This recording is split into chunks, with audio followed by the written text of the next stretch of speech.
Bienvenidos a julio, mes de la patria, mes de la Feria Internacional del Libro. La invitada de hoy también va a estar ahí. Sus obsesiones son la violencia, la rebelión, la reivindicación.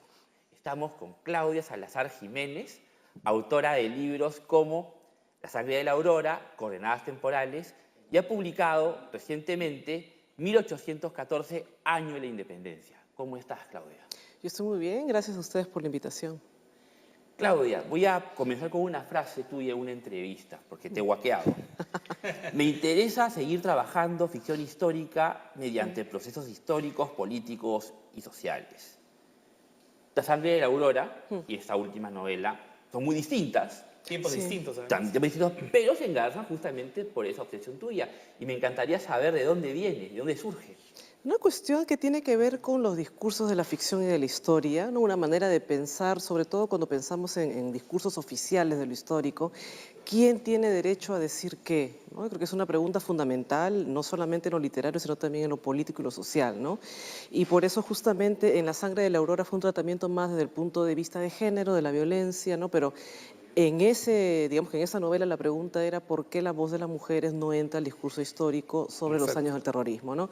Ahora, con esta novela nueva, que voy un poco más atrás, como bien dijiste, ¿no? Me voy hasta el siglo XIX, estaba trabajando justamente la rebelión de los hermanos Angulo, ¿no? A la que también se le llama la rebelión de Mateo Pumacahua, y es una rebelión que a mí me llama mucho la atención porque yo recuerdo cuando estaba en el colegio, usted seguramente también, se estudiaba, ¿no? Así es, así Y es. Era desde, me parte parece, claro, del hace programa. 10 o 15 años, creo que la rebelión se ha ido como borrando también de los libros, de los libros escolares, ¿no? Así que me interesaba un poco eso, ¿no? ¿Por qué esta rebelión en un punto es casi incómoda, que está como, por momentos de la historia peruana ha sido como reivindicada, en momentos se borra, en otros momentos vuelve a aparecer, ¿no? Me interesaba ese movimiento y como ya tenía cierto material, ¿no? Había hecho una investigación previa, dije, ¿qué tal si trabajo este tema desde un punto de vista más, ¿cómo decirlo? En un lenguaje más fresco, Más más amigable, directo, digamos, ¿no? Asequible. más asequible al público, bueno, juvenil, como Y es, decían, ¿no? es Esa es un poco importante la idea. también que la literatura vuelva los ojos a la historia, ¿no? Porque Claro, hay una relación ahí totalmente. muy rica que no se ha Que es aprovechado total, total, mucho, ¿no? ¿no? Porque justamente el tema de la ficción es cómo contar Exacto. cosas. Y la historia va por lo mismo. ¿Cómo contamos esto? Pero ahí viene el problema, ¿no? Lo que decía hace un rato. ¿Quién cuenta qué? ¿Qué historia de las muchas que se están contando va a quedar? ¿Y quién tiene derecho o no a recordarlas? ¿Qué mujeres han abordado violencia política para ti? Yo pienso en los tíos de Santisteban y su poemario Violencias de Claro, Terror, por ejemplo. Exacto. sí, sí, sí, por ¿Cuáles son los ejemplo. obstáculos? ¿Cuáles son las motivaciones? ¿Cuáles son los espejos en que te has mirado para escribir Sí. esa novela? Los obstáculos, digamos que es siempre un problema del cómo contarlo, porque claro, para contar algo que esté fuera de la historia oficial, en el fondo el material es el mismo, que es el lenguaje, Así ¿no? Y el es. problema yo creo que ahí justamente era cómo enfrentar con el lenguaje, con la gramática común, con la gramática oficial, una historia distinta, ¿no? Así que lo que hice en la novela, lo que hice en La sangre de la aurora, fue sobre todo pensar cómo quebrar este lenguaje que en un momento también reproduce la misma lógica oficial. El ánimo Así que había que cuestionador hacer tiene otra que verse cosa. reflejado también en el ¿Cómo dices? lenguaje. Digo, el ánimo cuestionador tiene que verse Claro. reflejado también en el Yo lenguaje de la creo que novela, ¿no? que el material de la literatura es el lenguaje, ¿no? No es Así es. simplemente una historia, es también cómo contar esa historia, cómo trabajamos este lenguaje justamente para decir otra cosa con un lenguaje en la medida de lo posible que rompa lo que ya esté antes, ¿no? Y bueno, en el caso peruano yo sentía también cierta dificultad porque no tenía muchos referentes con respecto a hacer cosas con el lenguaje, a contar la historia de la violencia de una manera, de una perspectiva femenina, ¿no? No había mucho ese punto de vista, ¿no? Yo creo que desde ese lado, bueno, además de lo de Rocío Silva, además ciertos trabajos de Carmen Ollé también, o lo de Ciertamente, ¿no? trabajos también de Patricia de Sousa que tienen también este punto de uso del distinto del lenguaje, ¿no? También puedes Ahí hay haber como tres pasado, referentes, claro, sí, por el corpus testimonial, en todo caso, parece ser claro. muy rico, ¿no? Es muy rico, pero en un punto yo detecté también, porque hice mucha investigación en los testimonios de la Comisión de la Verdad, había un punto en que ya era un formato, digamos, después que te lees 10 testimonios, ya notas que hay ya un formato del decir Hay un molde, también. digamos, ¿no? Al 11, al 12, al 13 dije, esto ya es lo mismo. Ya no tengo que seguir leyendo más porque ya es lo mismo, ¿no? El Claro. testimonio también puede en un punto llegar a ser un formato rígido también. Pero lo interesante es que estas narradoras y poetas que has nombrado, por cuestiones que uno puede decir obvias, centran su visión en una cuestión muy tanática. Ah, Tú también, de alguna manera, pero también añades un elemento que, hasta donde yo he leído, no ha sido abordado de esa manera, que es el erotismo.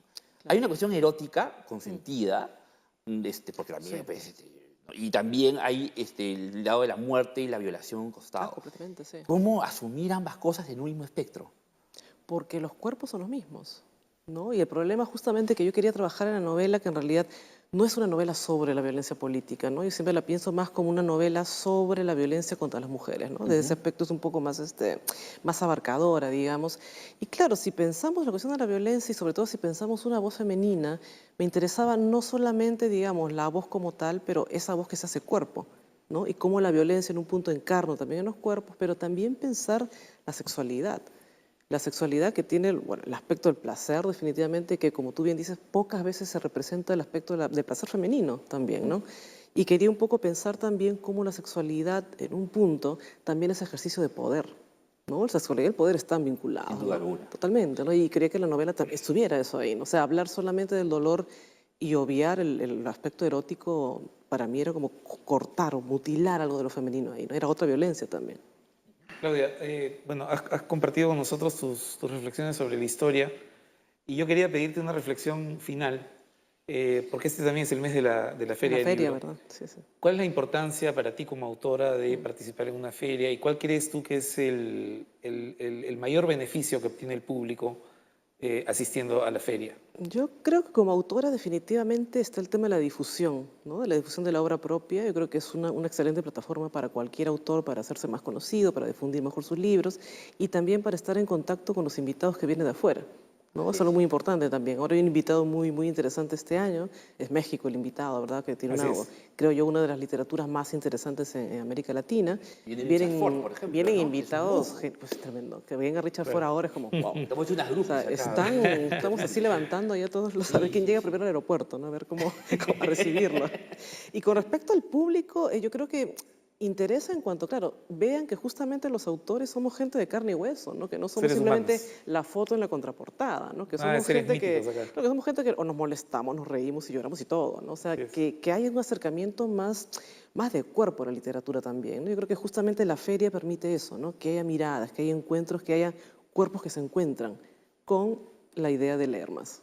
Sí. Bueno, Claudia, muchísimas gracias por tu presencia Gracias a Muchísimas ustedes. Entre gracias, muy Libros. Gracias a interesante. ustedes.